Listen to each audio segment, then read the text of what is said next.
it's Angie from Canterbury Trails Farm, and it is a rainy day outside. Not too cold, but it's rainy. I got the garden, turned to compost, and used whatever usable compost I had yesterday, and I thought my beans would be dead, but I'm still getting beans. I lost all the beans at the homestead when it got real cold. But I'm still getting beans. I brought in a whole thing of them here that I gotta do yet.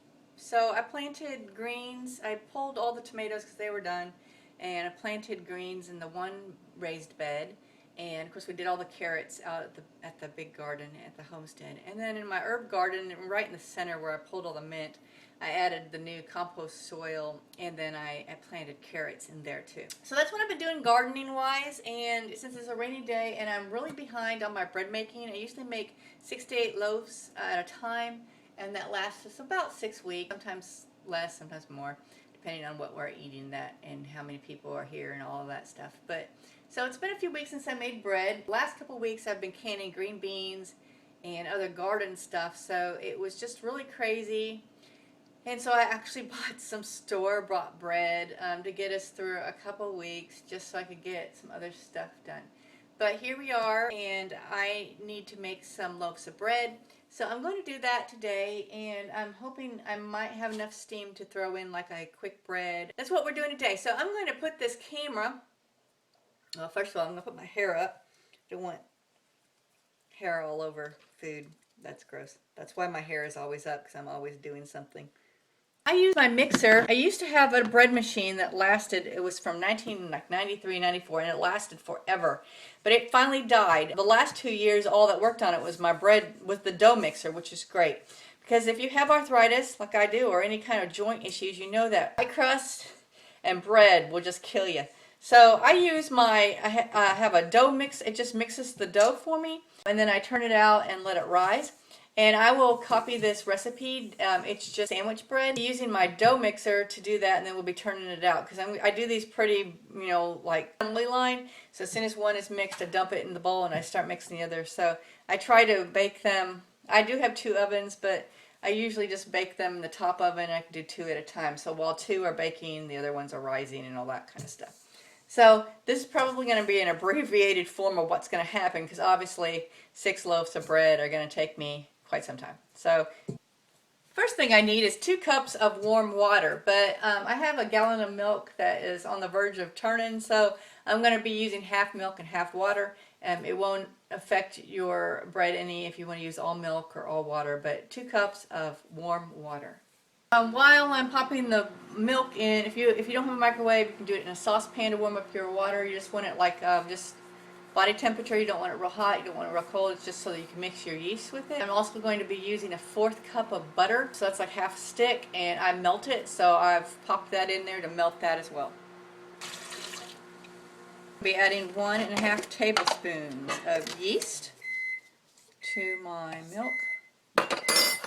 Now I buy my yeast in bulk, and I use an old peanut butter plastic jar, and I keep it in the refrigerator, the one that I'm actively using. The rest of it I keep in the freezer. If you've watched my other videos, you know that I save all my butter wrappers to use to grease my pans with. So at this point I take that baggie full of butter wrappers out of the refrigerator, so as it sits on the counter in my baggie, it starts getting warm and I can use it to grease the pans. You're going to let your yeast sit and froth in your warm water/milk for approximately 2 minutes. Doing that, I've put my 2/3 cup sugar and 1½ teaspoons of salt in a bowl, so I can pour that in there as soon as my timer goes off. The timer's gone off, so I'm going to add that sugar and salt. Add my butter. I want 6 cups of flour.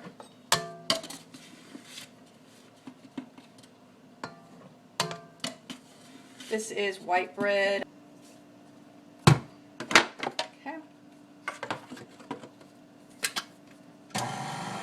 Mix it on low to start with. And if you're ever on the fence about getting a mixer, I fought it for 30 years.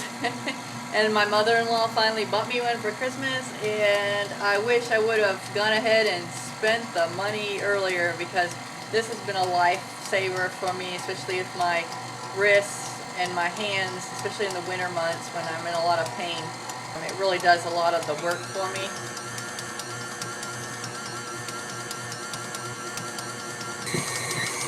I usually let it mix until it seems to be forming a ball and pulling away from the side.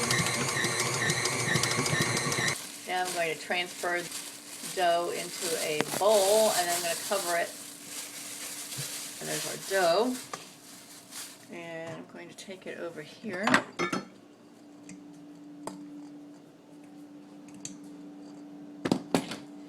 And I'm just going to cover it with a towel, clean towel.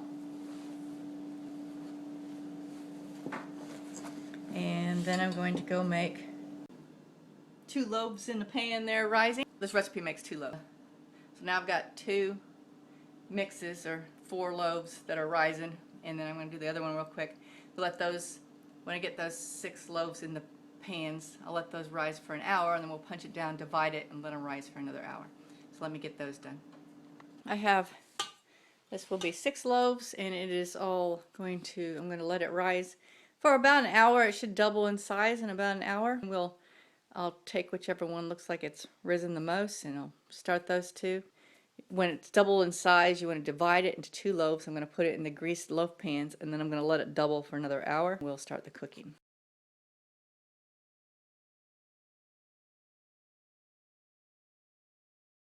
Looks like they've just about doubled in size, and it's been a little bit over an hour. So let's take off the. They're in different size bowls, so they're going to look a little bit different. But this one's definitely the poopiest. So I'm going to split each one of these into 2. I only have 2 pans right now. I have 4 pans.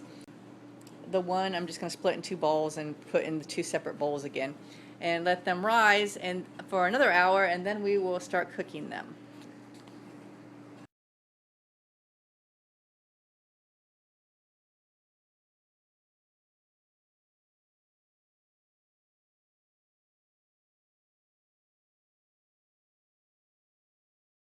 I put them in their buttered, greased baking loaf pans here, these 4, and these 2 I don't have enough pans for, so they're going to have to rise when the other ones come out. These are silicone, so these pop out really easy.